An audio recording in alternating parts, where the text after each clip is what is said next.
You see, imposter syndrome has two versions or two legs, I guess.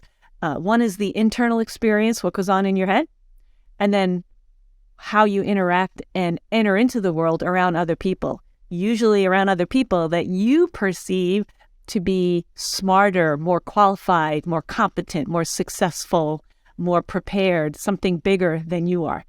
And that's usually a distortion.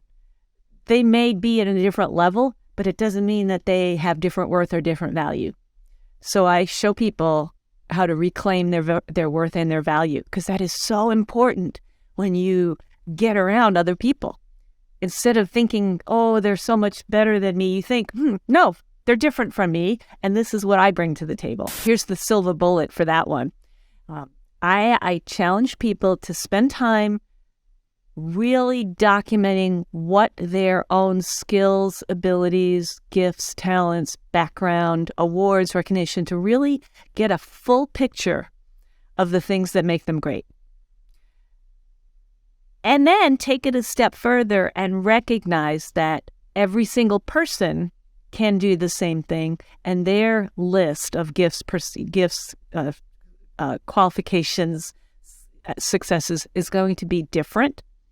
And it doesn't in any way diminish what you bring to the table.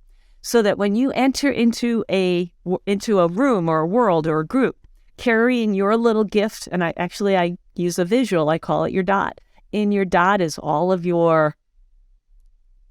evidence that supports the fact that you know what you're doing and you're bringing great stuff to the table. You walk into your dot, everybody else is bringing in a dot, but everybody's dot is different. And you can't let anybody else's dot diminish your dot. So that is really the only way to walk in and think, oh, I don't really know what I'm talking about. Well, actually, I know a lot about what I'm talking about. I just don't know everything about that particular topic, and she might have something that I can learn, and I have something that I can teach. And it's understanding this kind of flow of information back and forth, and the value of that has nothing to do with who you are. It just reflects simply what you know. And it's okay to say, I don't know if I'm as well versed in that as you are. What can you tell me? What can you show me? What can you teach me?